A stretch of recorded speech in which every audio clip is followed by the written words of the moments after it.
Well, time to talk hot topics. Ladies joining me this morning, Jean Kittson and Paula Joy. Hi, girls. Hello. Along with Sharon Witt and Angela Mollard. Hi, ladies.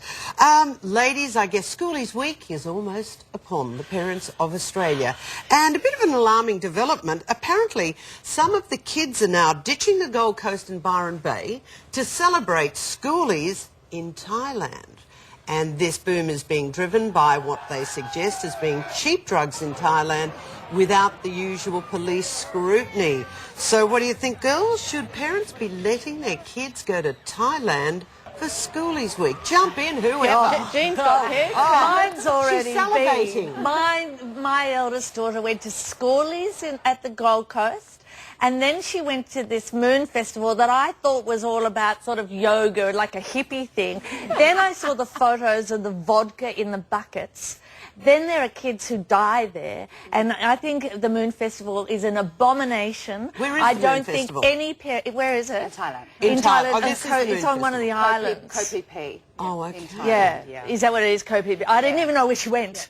Except she was going to Thailand to this moon festival. And then when I saw the photos, it is so dangerous. It is so out of control. And I just don't think... So Thailand, drugs, no security, not being on Australian turf, sending your daughter... I didn't send... Did that ring any bells? I'm sorry. Bangkok, Hilton. Yeah, I mean... But she told me she wouldn't touch any drugs because I said you'll end up in jail if you do. Plus, she doesn't do drugs. But I didn't know they'd sell vodka in buckets, and I didn't know. I didn't You've really never have done a jelly shot, complete. have you? Pardon? No, I'm just telling every parent now, don't let your children go. Yeah. I think it's revolting. Yeah. But she got out okay.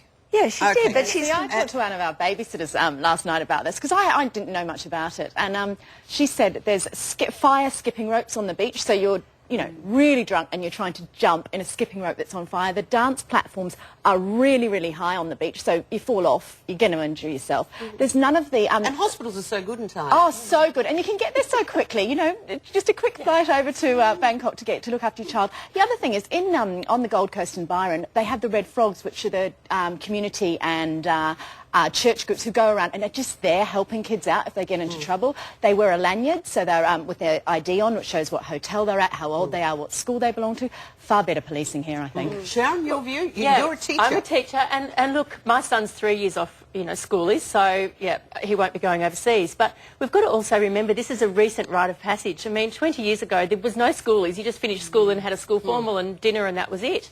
But now, this is almost a rite of passage that students, they think they have to go and get drunk and have a big party and get wasted just to be able to enjoy this rite of passage. And there are other groups that actually encourage kids to go over to orphanages and work overseas for a week and spend time with less fortunate. I mean, I know a lot of children won't pick that up, but...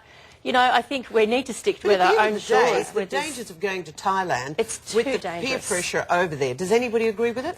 Oh, God, No. No now? No, absolutely not. Okay, yes, I thought it was ludicrous, but I just thought it was me. Okay, here's an issue. Now, this is all about teachers, students, and personal views in the classroom.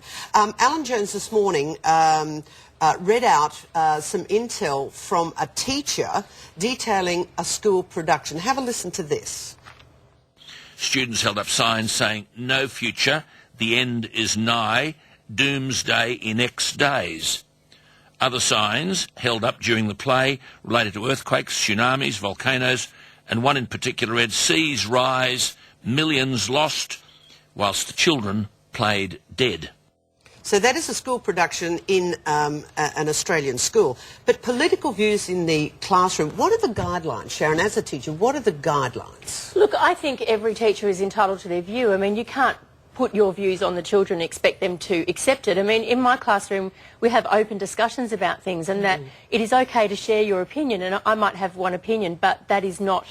the rule. And so we need to allow our students to be able to, break down some of these events that are happening. I'm a drama teacher, so when I was listening to that just then, I was thinking, what is the big deal about letting the kids lie down and pretend that they're dead just to try and put themselves in... I think that's a terrible thing. Yeah, I think I don't it's know. terrible. As a parent, I would be completely appalled by that, and I would complain because I think the teachers absolutely influence the way the kids are looking at climate change and what's going to happen, and giving them a really frightening.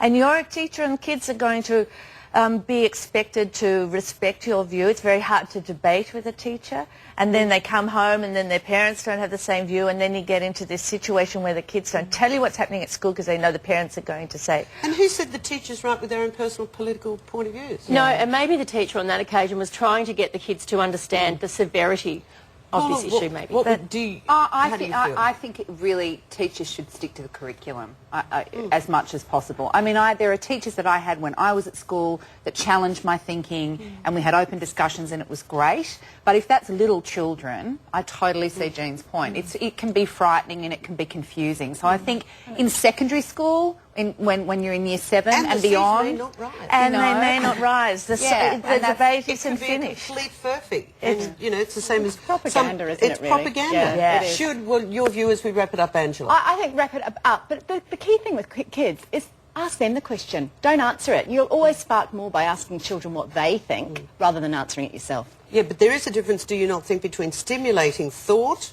and instilling indoctrination? Yeah, propaganda. Yes, absolutely. Well, I'd be really interested in our viewers this morning. Have you seen this going on in your schools? What are your views? Kerri-anne at 9.com.au. OK, well, girls, you'll be back in a moment. We've got headlines, news headlines up.